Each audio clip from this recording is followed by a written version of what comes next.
Hello, you wonderful people, and welcome to another episode of Crime Centric. This being a show where I talk about crime dramas that I watch. For today's episode, I'm going to talk about the latest episode of Lethal Weapon as well as the latest episode of Blindspot. Starting off with this episode of Lethal Weapon, probably like the most hardcore opening to an episode with that the girl Nina being crushed by that car. I was like, the fact is they showed it. I was expecting kind of like a cutaway, but they showed on full on showed the impact, and I was like, that sucks, dude. That was brutal as hell. So a big part of this episode dealt with basically the main suspects being rich kids, essentially. A lot of the people, there's the kid, I forgot the kid's name. It's something with a D. And then there was another kid, Julian. Basically, the rich kids, like, you know, one dude actually pulled out drugs in front of Roger, just being like, oh yeah. And he was such a douchebag, like a little snot-nosed douchebag, because like he's asking him, like Roger's asking him those questions like, hey, do you know this girl Nina? He's like, oh, don't know her. It's like, oh yeah, like she was murdered. I was like, oh really? Was she hot? Oh, was the car damaged? Just being a complete and total asshole about it. It's like, really? I mean, no wonder anyone would think that he was behind it all. But basically, because he's from like a very wealthy family. His family, basically back in the 1800s, they essentially found gold. So they've been kind of well off. They're like a super influential family. Their captain and everything was telling him right from the beginning, it's like, yo, handle this with the most care. And he was like saying it specifically to Riggs, and Riggs was like, why are you saying that just to me? Because it's only meant for you to hear. It's just like, okay, that's so unfair. But essentially, this whole thing is kind of like they get off on, you know, kind of like a little power tripping and whatnot. So essentially, what you end up finding out that Julian kind of runs like a little kind of sexcapade, kind of like an Eyes Wide Shut type of thing, mask and party, and just, it was almost kind of like a prostitution ring, essentially. Like I said, highbrow, like, you know, you pay for sex type of thing. Roger ended up on kind of walking in on some of that at one point. Like there was a woman, you know, getting paid to be flogged or whatever, and then Roger walks in and he's just kind of like, okay, what is this? It's just like, okay. And she's like, okay, like the guy that was whipping her dropped the whip, and she's like, okay, one of you's gonna have to pick that up. And Roger's like, oh, you heard her, like, pick it up, and just backed out the room like, okay, I don't know what I just walked in on.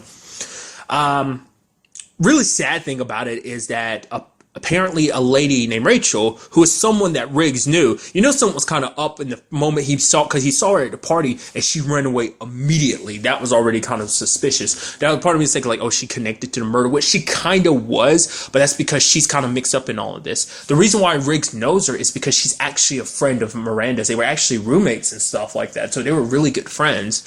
So I guess more so than anything, there were two main reasons why she ran. One could be the fact is, hey, because she's connected to the case, so she probably knew about the whole situation with Nina, possibly. But it's also because of her role in everything, too, just because it's like her being mixed up in everything, which Riggs ended up finding out later on anyway, because it kind of tricked her into revealing the fact is that she's a part of this. It's just like, don't judge me. And then kind of going along with part two is the fact is, she just kind of she was kind of like a little too ashamed to kind of like, you know, meet him.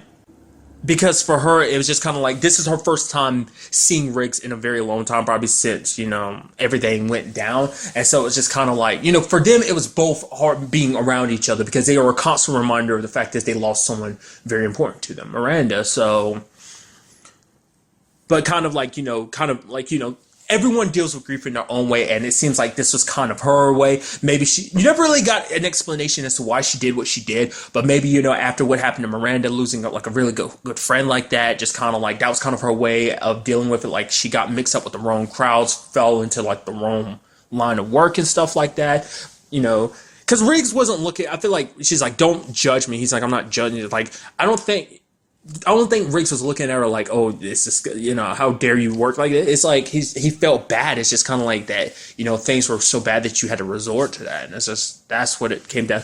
But nevertheless, you end up finding out through it all that basically it wasn't Julian, even though he's the one kind of, he basically runs a whole operation and whatever. He had supplies to girls and the clients. That basically one that did it was Henry, the douchebag kid's dad, and the rich douchebag kid. It was his dad behind it. And luckily, Riggs was able to get to her in time to stop like that whole situation from turning bad. Because what I find probably like the coolest scene in the episode, action wise, was the fact is of like Riggs is there driving the car, leaning out the window, and the car's catching up to Rachel, and then he shoots a tire and it flips over Rachel. He picks her up, the car's on fire, and he turns around, walks away, the car explodes. It's kind of like, Riggs kind of didn't really care because it's like, yo, you almost hurt a friend of mine, so screw you type of thing. So, but, yeah. There was this whole moment later on in the episode where you see Riggs kind of putting up his like wedding CD.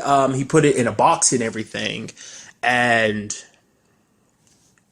part of me was like, you didn't see much of him putting anything else in there. Part of me was wondering, was this him kind of taking a step forward and kind of putting like other like reminders of her away? Just, I guess that meeting with his friend just kind of, made him decide like he didn't need it anymore. I guess it's just because she made him realize something too. It's like Rachel kind of made him realize like he wasn't the only one that lost someone. Like when Miranda died, she lost a very good friend too, So it's not just him in pain. Like, that's why I'm going back. I went and said as far as saying, like, everyone kind of deals with things in their own way. So maybe kind of falling into the wrong crowd and stuff like that was just because of just her dealing with everything that happened to Miranda.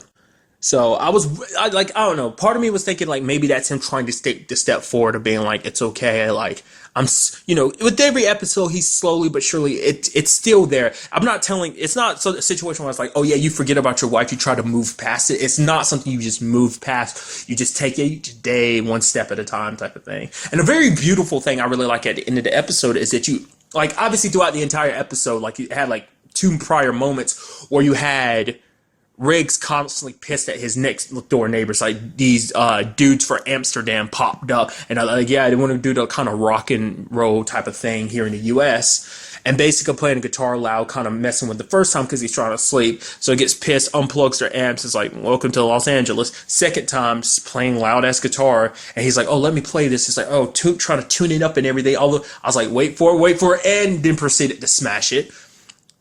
And then the final time he had Roger kind of like pull them off the beach, but then Roger lied and was like, yeah, we're about to, don't worry, we're about to pull them off too. And I forgot what the word he used was, and they were like, what does that mean? And they're like, it means numb nuts. And so it was calling, oh, numb nuts, ooh, numb nuts. But you ended up finding out the reason why Riggs was so, obviously, because obviously the second time it was like he was in the middle of watching his wedding video, so that obviously just triggered him in that sense. But really, and it's kind of a very touching thing, is that beach that he pops up on, that he lives on and everything, is actually his wife's favorite spot. It was a place she would go to kind of clear her head and everything. It was her spot, so that's why he wants it there, and that's why he doesn't want anyone else living there. Because Roger had to point it out to him, it's like, yo, this is a public space, so people can come here if they want to, but it's like, he kind of wants to enjoy the peace and quiet because it's like it's a constant reminder of Miranda. So that's kind of a very beautiful thing.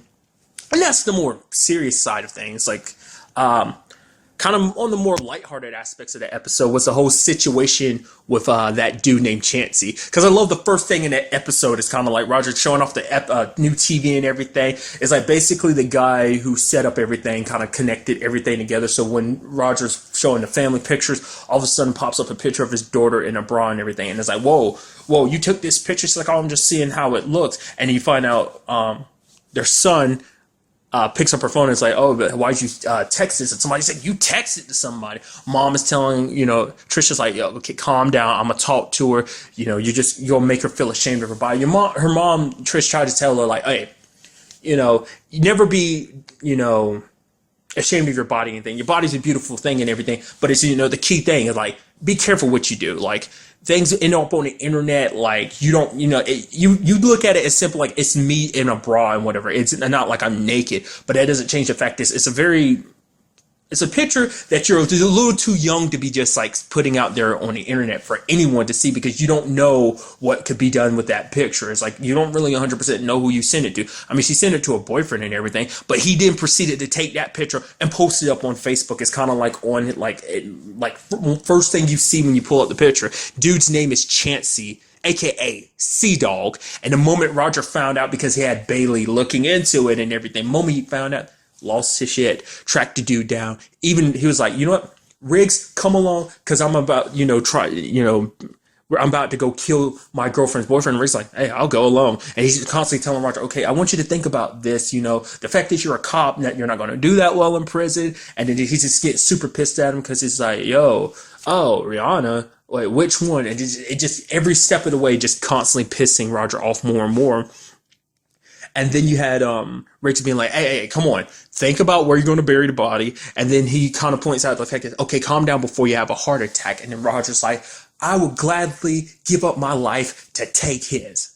And then they had Sea-Dog basically work for him because basically he's a pickpocket. So they kind of snatched the journal off of Julian in the episode.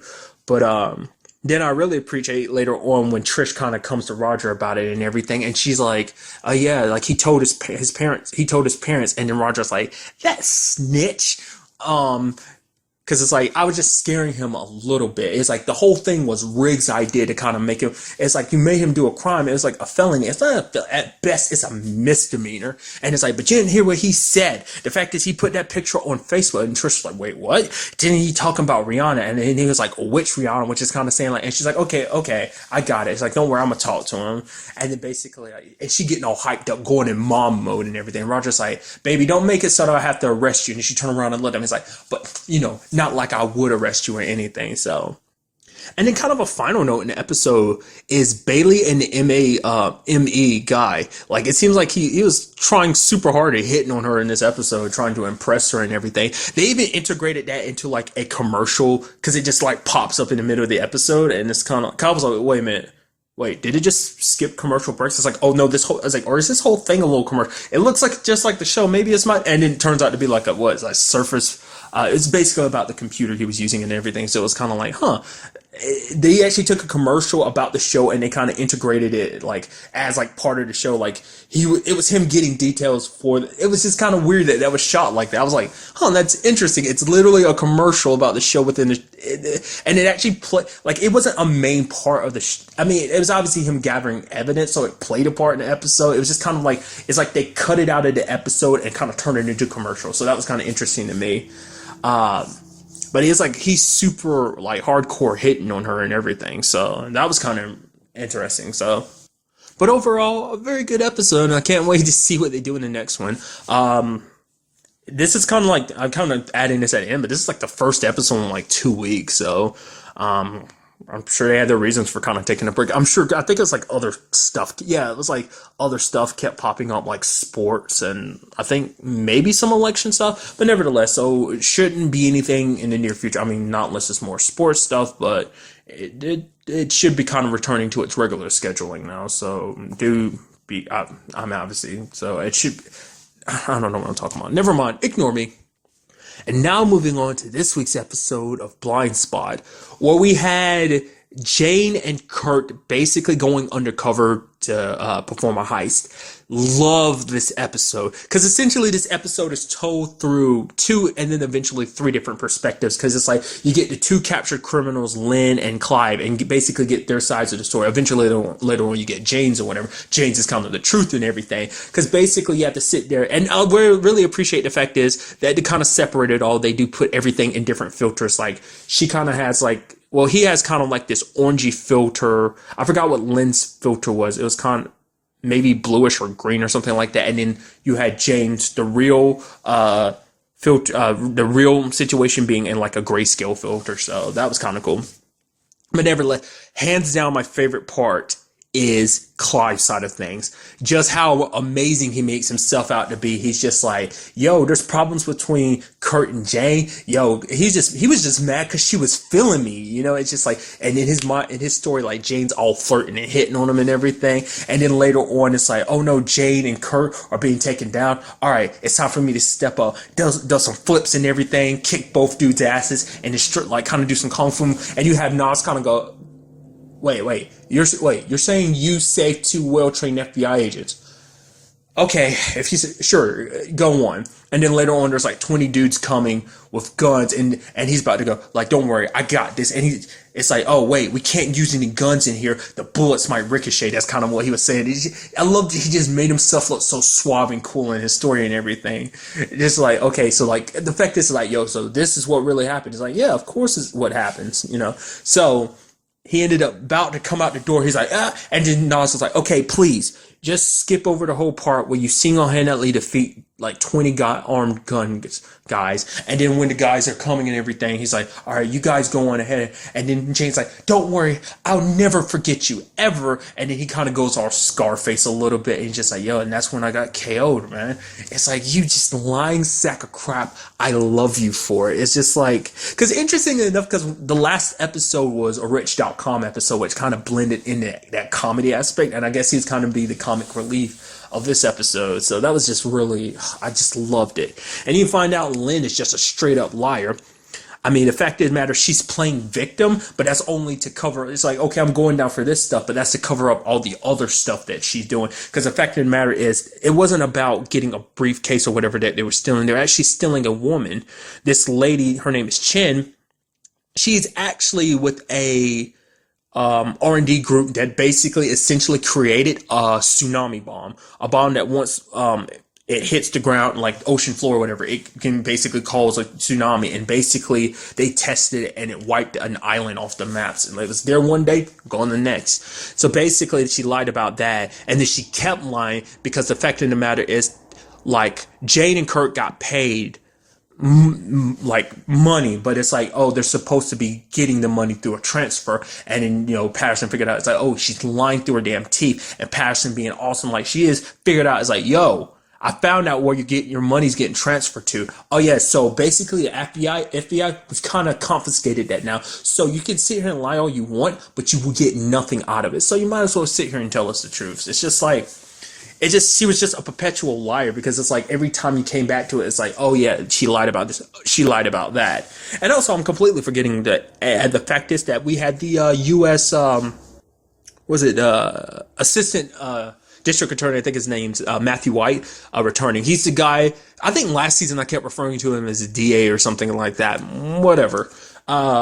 But the guy that was basically pressuring Tasha to kind of turn against Mayfair, to even the one going as far as saying, like, trying to, like, point all this stuff on Mayfair last season, which, you know, Mayfair being very complicated and everything. Let's not go there. But essentially, he's here because he's like, yo, I don't trust this FBI team. They've literally done a lot of scandalous crap. You know, the interesting thing is, now that I'm thinking about it, I'm going to put it out there. Like, we always get focused on the main team. It's like, this is all about them. What about all the other extras that just in the background of the FBI office? It's like, what about them? Do they kind of get caught up in all this? I would like an episode. Like, you know, it'd be a little more of a sillier episode, but this show kind of balances that. They have like sillier episodes, like I said, with Rich.com type of episodes, but it'd be kind of interesting if you got someone else's perspective in the like, you get like background people being like, oh man, there they go again, what's all this business about this tattoo, like, you know, some like kind of like if I had to put it in a very nerdy perspective, like some very background red shirts on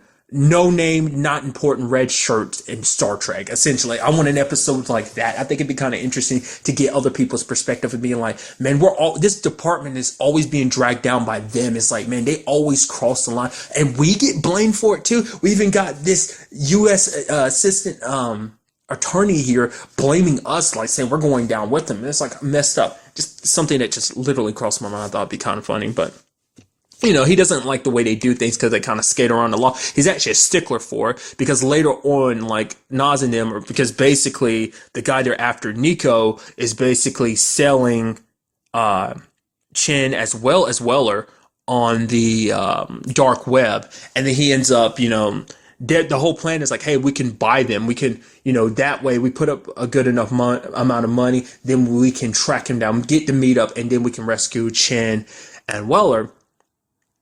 But Matt was like, no, we're not going to do that. We don't negotiate with terrorists. We'll find a different way, the legal way, and has Jane come and help him. Nas is like, no, we're not about to do that. So what's going to happen is, this is the plan, not necessarily legal. So Jane is basically, they're making waste time, and it's like, she's looking at his watch. Okay, so you need to send people to this address. She's like, wait, what? She's like, yeah, I mean, these coordinates, send people there. Wait, why? Because Ree, Tasha, and Nas went there to rescue, because they took the $20 million out of Lynn's account that the FBI seized, and basically paid him half up front. She's like, they disobeyed my order. She's like, okay, so you can waste time and you could get 4 agents and a kidnapped victim killed, or you can go and back them up and then get the credit for arresting Nico. They did. Everything obviously works out. Everyone's safe. Yay. But White chews into Nas super hard because the fact is he's like, yo, I'm coming for you. Like, I'm coming for your job. It's like, I might not have the authority to fire you, but I'll run it up the chain until someone does. And Nas is like, I know people like you. You're power hungry. You feel powerful when you make other people feel afraid of you. She's like, I'm not afraid of you. Because you saw what he kind of did with Tasha. He kind of kept maneuvering and pushing her towards doing what he wanted because he was going to basically turn everything against her.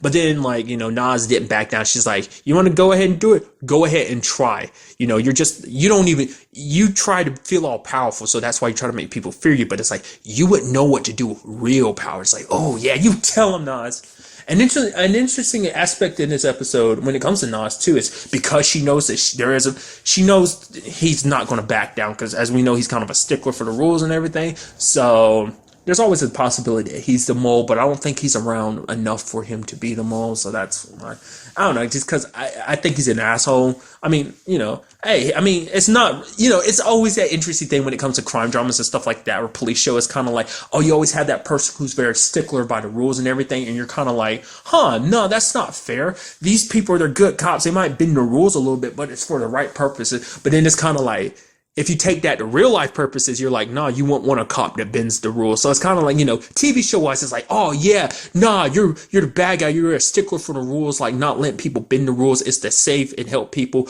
But it's like in real life, it's like, nah, screw that. Like someone who's crooked and bends the rule is like, ooh, no, they're trying to jam someone up. They're trying to screw someone up. So it's just the different perspective and everything like that. I just find it funny. That's just how I see it in my head, that I'm like that.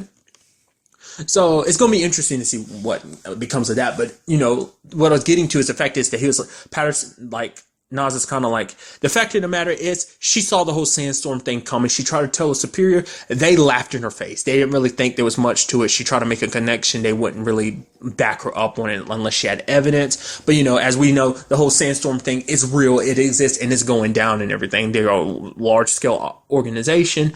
So basically, knowing that things might come to an end at some point for her, she is kind of planning for that. And she gave Patterson her data, everything she worked on for the past 6 years related to Sandstorm.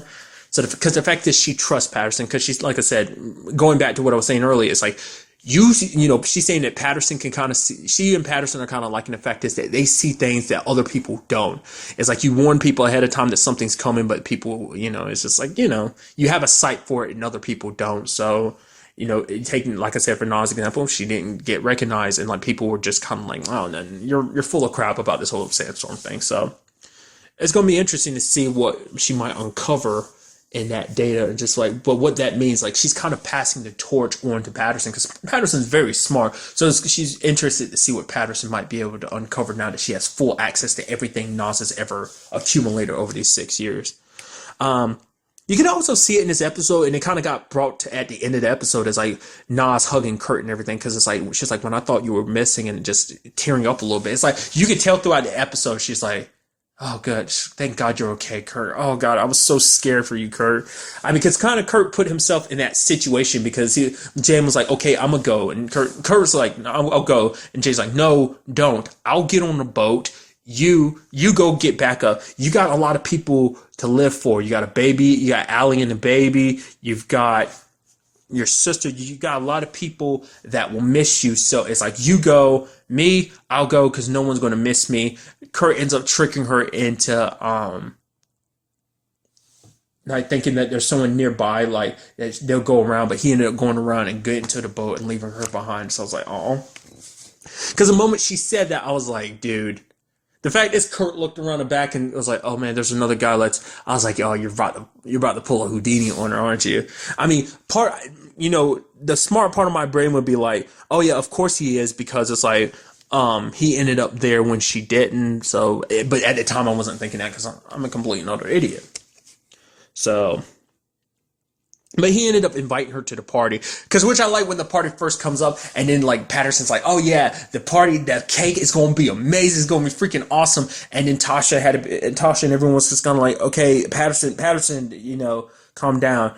And then Kurt kind of explained like, yo, I'm sorry. It's just kind of, the baby shower type of situation and everything. And then like Jane's like, no, it's good. And then Patterson's like, oh yeah, right. No, the cake is gonna suck. It's terrible. And Tasha's like, good save, Patterson. So, but Kurt invited her because it's like, yo, you think no one would miss you? I would. I've kind of gotten back to that point. It's a little weird to say, but I'm back to that point. Like, I care about you, Jane. Like, I would be sad if you went missing and everything. So it's like, oh, but it's still heartbreaking because you see her at the party kind of like trying to have fun, but at the same time you see her sad because it's like she has feelings for Kurt, and Kurt obviously has feelings for her and everything. Like, that's why I'm kind of torn. It's like him and Nas are cute, but it's like I want Jane and Kurt. I want Jert. Or did I say Kane? I think Kane is what I went with. But it's like, I want them together because it's like, you obviously totally have like super strong feelings for each other and everything. But, and now she's seeing Kurt off having a family, and it just probably hurts her a little bit on the inside because it's like, oh, she might, maybe, because in her mind, maybe, I mean, definitely we know, like, what was the last episode, was it? That she had that dream about her and Kurt and Roman just having dinner together. It's like her family. It's just like, I have everything I want right here and everything. So probably part of her is a little envious because it's like, I think that she feels like she'd never be able to have that because being in the situation that she's in, even when it's all said and done, it's like she doesn't have her memories. She's kind of a hollow shell of who she was. So she had an opportunity to kind of date that dude. And I'm surprised, I forgot his name, the kind of dude she met in the art gallery and everything. I legitimately thought that was going to turn into something like more, but it didn't. It was just kind of like, oh yeah, because she realizes like this life isn't mine. It's, Raimi's, so Remy. I'm thinking of Raimi from Frequency. Nevertheless, so you get to see her sad and everything, which at the end of the episode, because I'll get to the Reed and Tasha thing soon enough, but you get to the end of the episode and the party's over and everything, and then you see that the whole situation with, because I was wondering, it was like, okay, because I saw his name, it's Luke Mitchell, the actor who plays Roman, who, Lincoln from Agents of S.H.I.E.L.D. So I saw his name, I was like, he hasn't been in this entire episode. Right, last minute thing. So basically Jane's closing her door, and then Roman pops up and is like, yo.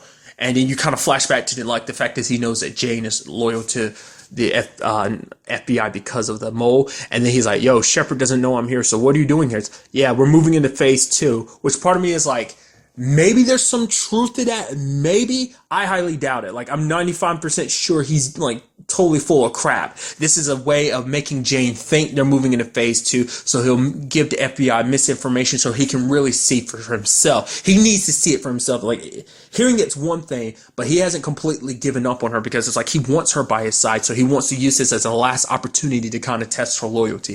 If she ends up going through of telling this information, whatever he is about to tell her about phase 2, to the FBI, then he definitely knows that she can't be trusted and he's lost his sister forever, but he's not willing to give up on her because that's going to be the thing next episode to decide, like, if Jane, because I get the feeling when it's all said and done, it's going to end with Roman, everything's going to end with Roman dying, and then really we're going to see what Jane does, because it's going to be like, Roman is her main reason for like not, because it doesn't seem like she really gives a crap about Shepard. Obviously, Shepard's lying about, because of the whole thing that Shepard was like, hey, she didn't tell about the doctor, right? Because that's something too. Patterson's still looking into that. I did forget about that. Patterson's still looking into that doctor for her. Now, she said that like some enemy insurgents from like, wherever the doctor was helping out at, got to her. Because the fact is that she helped Jane recover after the whole Orion situation, the operation to kind of wipe them out and everything.